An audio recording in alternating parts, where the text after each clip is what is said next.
Bidkin police Thane हद्दीतील चितेगाव येथील एका दुकानात अवैध गुटख्याची चोरटी विक्री होत असताना बिडकीन पोलिसांनी धाड टाकून हजारो रुपयांचा मुद्देमाल जप्त करत एकाच ताब्यात घेण्याची घटना 1 मार्च रोजी घडली आहे।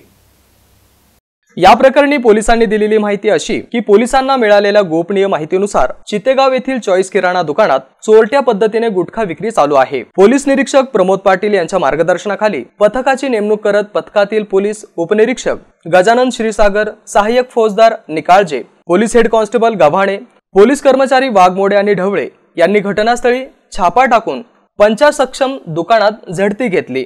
संबंधित इसम आसिफ राजू पठाण याच्याकडून एकूण 14,429 रुपये किमतीचा मुद्देमाल जप्त करण्यात आला। या प्रकरणात आरोपी विरुद्ध गुन्हा दाखल करण्यात आला आहे। या प्रकरणी पुढील तपास पोलीस निरीक्षक प्रमोद पाटील यांच्या मार्गदर्शनाखाली पोलीस उपनिरीक्षक गजानन क्षीरसागर हे करत आहे। Ravindra Gaikwad, MN news, Bidkin.